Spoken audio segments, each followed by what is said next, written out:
Why is Kelvin Duke's performance of Ain't No Way so awesome? Hi, I'm Dr. Mark, and I'm going to help you sing and perform more like the top artists around the world. I'm a professional voice teacher, performance coach, and opera stage director. I've helped thousands of singers around the world learn the techniques and methods that got the top singers to where they are. I'm excited to see this America's Got Talent video. I actually haven't watched his performance yet.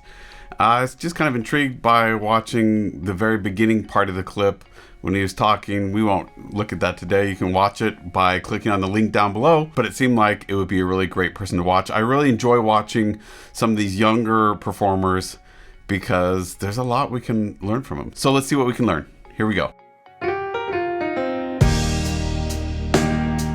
Ain't no way for me to love you if you won't let me.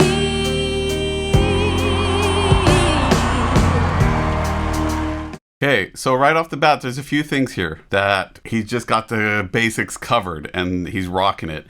So number one, his body's relatively loose and relaxed. Really important. It's open. It doesn't mean we just want like drooping a puddle on the floor and like collapse. That's not what we want. We want it kind of open, and we want not any extra tension in the arms, legs, body, anywhere else in the body. It's kind of like if you're going to play a tennis match or something, you want this energized flexibility in your body so you can go in any direction you want, right? We're seeing that. Second thing that we saw is that you're seeing the upper tooth smile thing come out, right? See how much of those teeth that we're seeing? It's keeping that sound really forward, really bright. You'll also notice how consistently forward that sound is.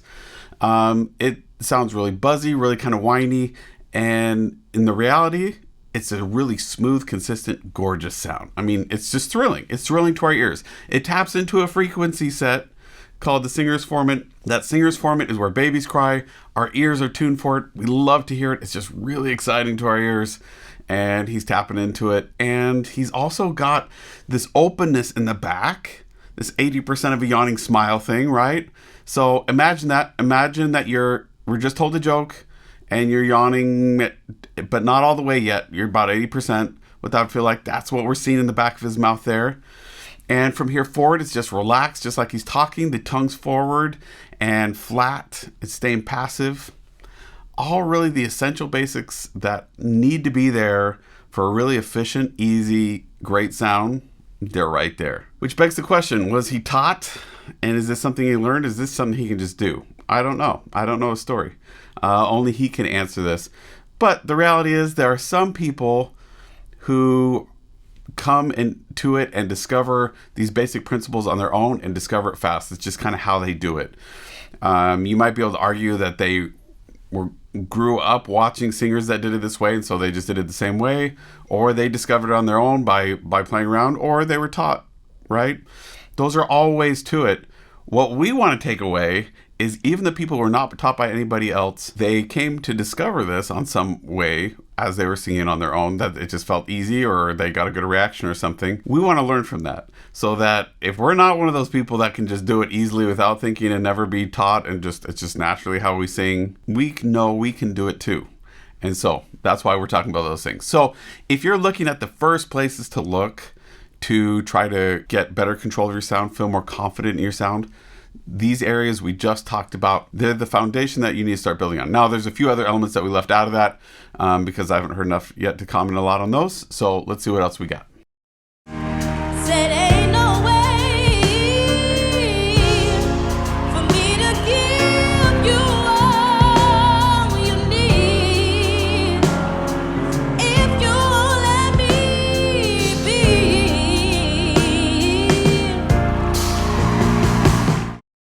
Okay, do you think he's nervous? I would expect so, maybe not, who knows. Is he showing it? Are you seeing anything that shows being nervous? Well, there's probably a few things that I could nitpick and pull out that might show that he's nervous, but reality for most of the audience that are out there, no, there's nothing that's blatantly standing out that's making us feel nervous or uncomfortable. He looks like he belongs up there, right? Really, really great. Now, the question is, what is it that makes him look like he belongs up there? Well, actually, this upper tooth smile thing is part of it.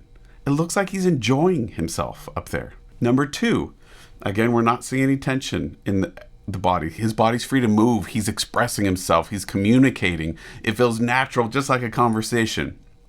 What can we learn from that? Check your conversations. See what you're doing. See how you use your hands. Maybe just have someone at some point like video you as you're talking to people, and then go back and watch. See what you actually do with your hands. And then sing and try to perform and see what you do with your hands. Try to get your singing hands to match a little bit more of what your conversational hands would look like. Oh, but how can I give you all of the things I can? Okay, another question I get a lot is, do I stay at the microphone stand or do I take the microphone off the microphone stand? I mean, what's the best thing to do? And it's not an easy answer because it all depends on what the song's calling for and what you feel like belongs with it, right? Is there enough energy, enough emotion behind it that it's making you want to move and walk? If so, walk, move, especially if you feel like you can do it comfortably. We don't want to walk on stage like we're just don't look comfortable or confident on stage. A lot of people feel like they have to move to the beat or move in some kind of consistent motion, and they think that subconsciously. They don't even realize they're doing it until it's pointed out.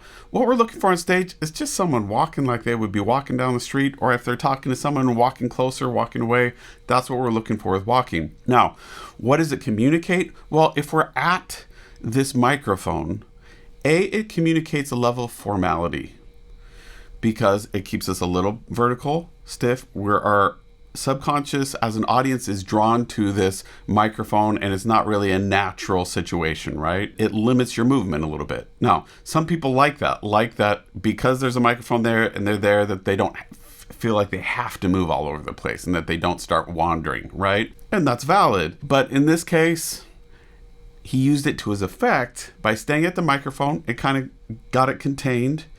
But especially in a show like this, you want it to grow. You want the excitement to build.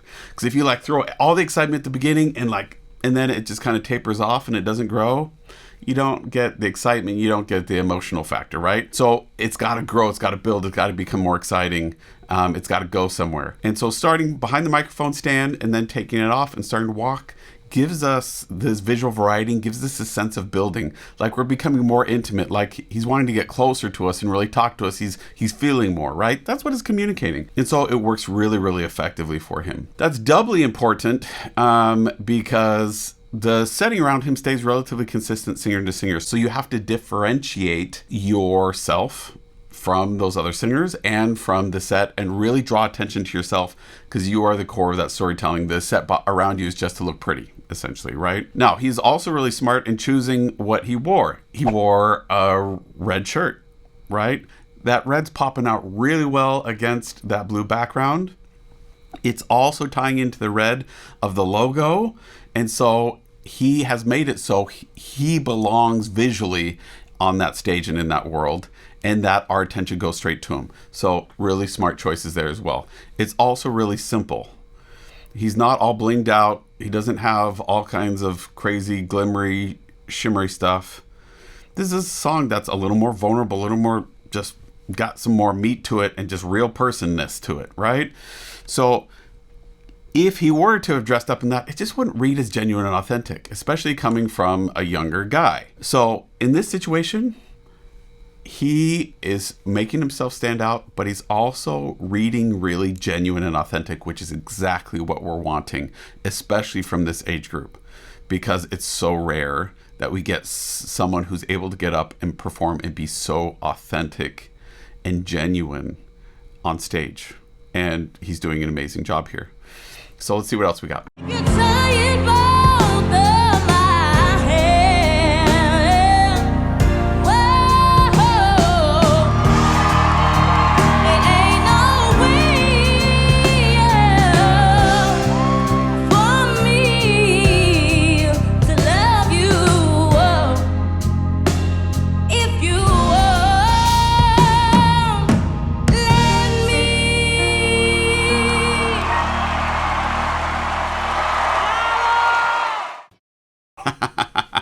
Okay, so I mean, that was amazing. That was really some gorgeous singing and really engaging performing, movement, communicating. It just felt so real, genuine, authentic. The other thing I want to point out that's really amazing here is how consistent his airflow is. You'll notice when he's going up these high notes, he's not punching a lot of extra air, right? He's not working hard and really pushing at it. He's just keeping the airflow consistent. The analogy that I found really helpful with this is if you imagine that you have an acoustic guitar, right? If you pluck the guitar string, is that going to make the pitch higher? No. If you have a piano and you push harder on the same key, is that going to make the pitch higher? No. So why do we think here with our voice that we also all of a sudden have to push harder, sing harder to get a higher note and change it when we get a lower note? It's not going to affect the pitch. We don't want to mess with that pitch. We want to let these vocal folds change shape and do the pitch changing for us. Instead, what we want to do is keep that breath flow consistent so that these vocal folds are free to change shape as they will and don't have to kind of be shocked by the constant change in air pressure of what's going on and recalibrate, right? So you can practice that consistent airflow on a Z sound. Just sing through any song on a Z, keeping it super consistent. Zzz. What we don't want is we don't want it to pulse. Zzz. We also don't want it to turn into an S. Zzz. Don't do either of those. Keep it nice and consistent. The other thing you'll notice when you listen to him is it sounds, if you listen carefully, like he's sliding between everything. It sounds so super smooth, right? What you need to do is to get that same sound is to actually slide nice and slow in between all your notes. Feel like you can do it until it's super smooth, and then speed it up faster and faster until basically it's going to feel like you're still sliding between all your notes, but keeping it easy here. Really, Kelvin is such a natural seeming performer. Again, I say seeming because I don't know how much effort and work went into preparing for this and how much is learned and drilled and how much is just naturally what he's discovered on his own. Either way, absolutely amazing, stupendous performance. And I'm looking forward to where he goes for the rest of his career if he decides to stick with it and go that way. Really awesome. Don't forget to click like and subscribe. Comment down below with what you learned, what you liked, what other artists you're wanting to hear about, and why you think Kelvin did such an amazing job. Let me help you find your voice, both as a performer and as a singer, or just when you're trying to communicate publicly. You can book a lesson with me at foundyourvoice.com. You can also find me on wizio.com if you want to send me a short video or audio clip to get my response on and get some tips and recommendations on, or just to get my feedback. I look forward to seeing you next time.